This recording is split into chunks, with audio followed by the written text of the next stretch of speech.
Bonjour à tous. Aujourd'hui, je vais vous parler d'une pratique, le lavage nasal. Elle fait partie des recommandations dans la médecine ayurvédique. Les Indiens l'utilisent au quotidien.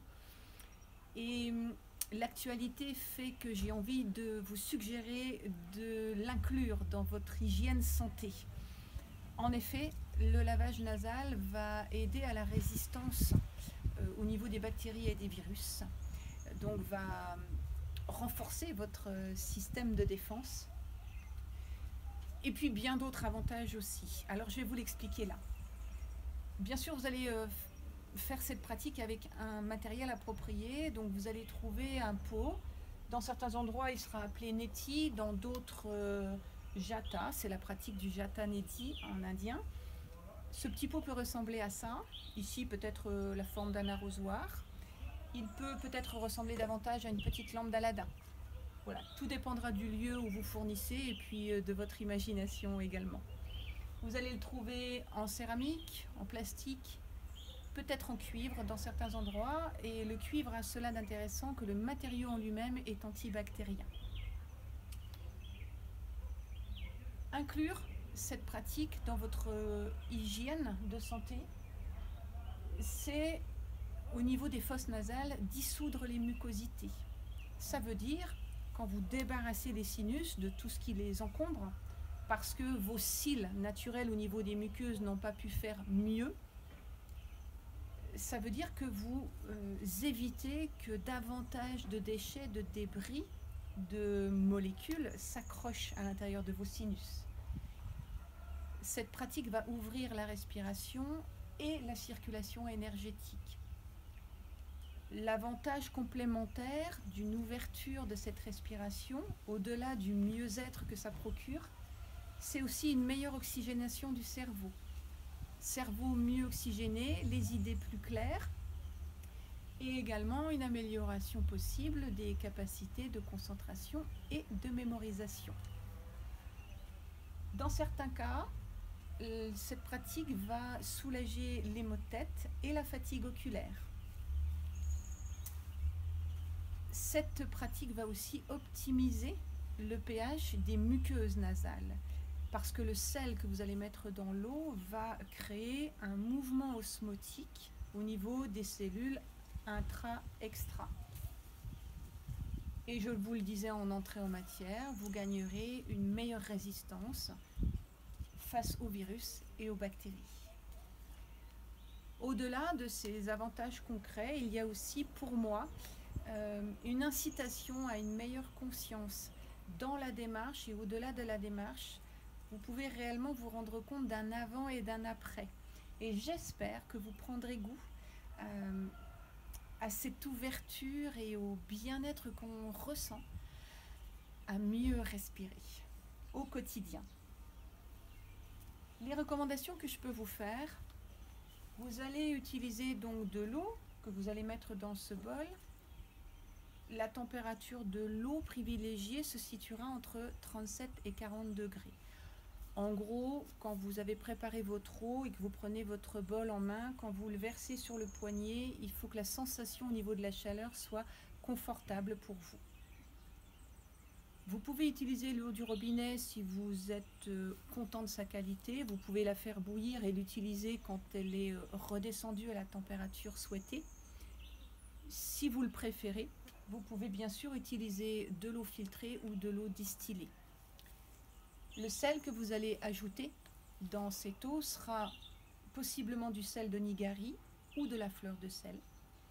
Et sa concentration, au maximum équivalente à celle d'un sérum physiologique, va dépendre aussi de votre capacité à accueillir la sensation de l'eau salée dans les fosses nasales.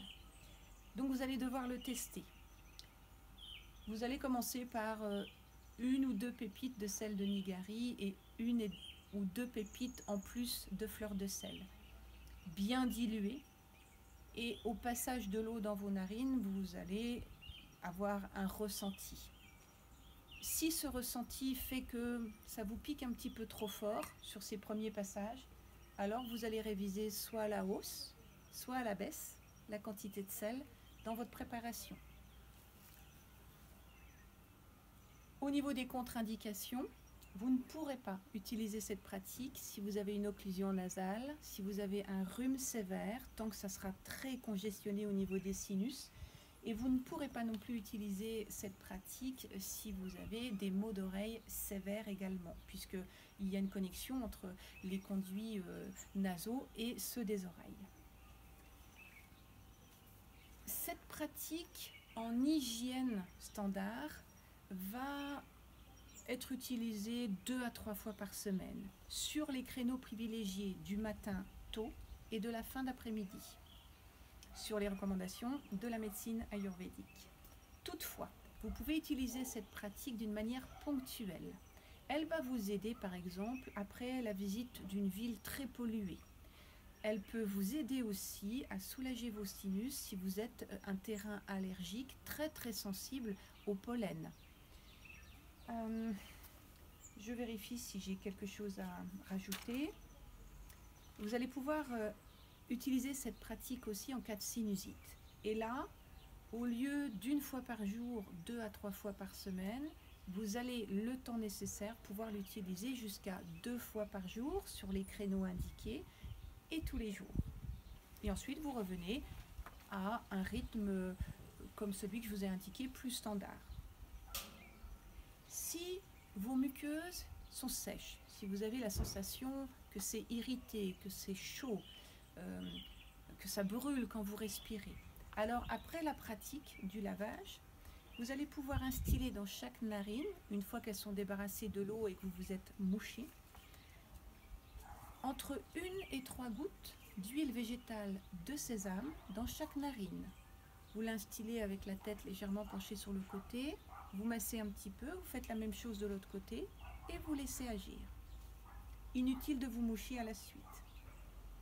Pour les enfants, ce sera 1 goutte maximum par narine.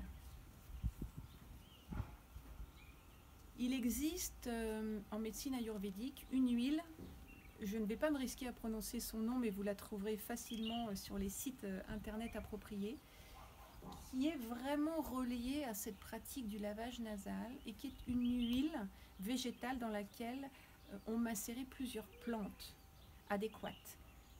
À la place du sésame, vous pouvez aussi vous procurer cette huile et l'utiliser pour la nourriture de vos muqueuses.